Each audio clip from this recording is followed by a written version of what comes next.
दो या अधिक संतान होने के बावजूद भी वो जनप्रतिनिधि अन्य योग्यताएं रखता है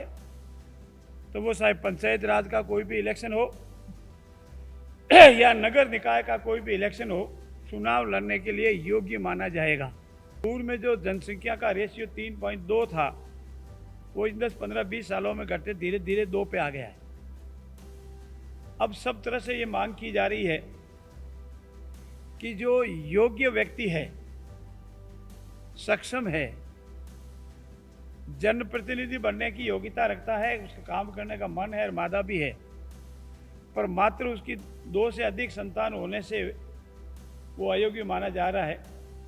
इस प्रावधान को ठीक किया जाए। मित्रों, आज की मंत्रिमंडल की बैठक में 2 नए विधेयक को मंजूरी दी है। इसमें पहला है राजस्थान पंचायत राज अधिनियम 2026 और राजस्थान नगरपालिका अधिनियम 2026।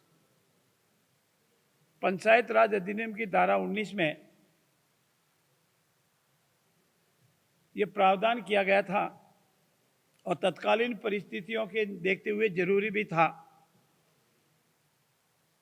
जनसंख्या का घनत्व बढ़ रहा था, जनसंख्या का रेशियो बहुत बढ़ रहा था, जनसंख्या का विस्फोट हो रहा था और अनेक परिस्थितियों में जनसंख्या नियंत्रण करना आवश्यक समझा गया था। विशेषज्ञों ने, आर्थिक दृष्टि से काम करने वाले विशेषज्ञों ने भी ये राय दी थी कि जनसंख्या नियंत्रण भारतवर्ष के लिए जरूरी है और इसीलिए जो हमारे सरकारी अधिकारी थे उनके प्रमोशन के संबंध में भी ये प्रावधान किया था कि 2 से अधिक बच्चे होंगे तो प्रमोशन नहीं होगा। और नगर पालिका और नगर अधिनियम में भी प्रावधान किए गए थे कि 2 से अधिक संतान होगी तो उनके चुनाव लड़ने की एक ये अयोग्यता होगी।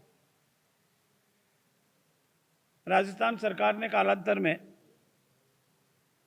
सरकारी अधिकारियों कार्मियों के प्रमोशन में 2 से अधिक संतान होने की जो बाधा थी उसको हटा दिया था और अब पूर्व में जो जनसंख्या का रेशियो 3.2 था वो इन 10-15-20 सालों में घटते धीरे धीरे 2 पे आ गया है। अब सब तरह से ये मांग की जा रही है कि जो योग्य व्यक्ति है, सक्षम है, जनप्रतिनिधि बनने की योग्यता रखता है, उसका काम करने का मन है और मादा भी है, पर मात्र उसकी 2 से अधिक संतान होने से वो अयोग्य माना जा रहा है। इस प्रावधान को ठीक किया जाए और आज इन दोनों विधेयकों को मंजूरी देते हुए पंचायत राज अधिनियम की धारा 19 में और उसके स्पष्टीकरण में और नगरपालिका अधिनियम की धारा 24 में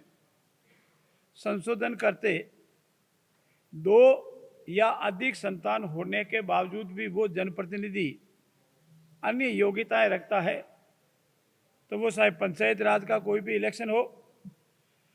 या नगर निकाय का कोई भी इलेक्शन हो, चुनाव लड़ने के लिए योग्य माना जाएगा। और आज के बाद ये जो पूर्व में अनेक प्रश्न करते थे कि इसका क्या होगा, आने वाले इसी कोशिश है इसी विधानसभा सत्र में इन दोनों विधेयकों को जो बिल आज अपने मंजूर दिया है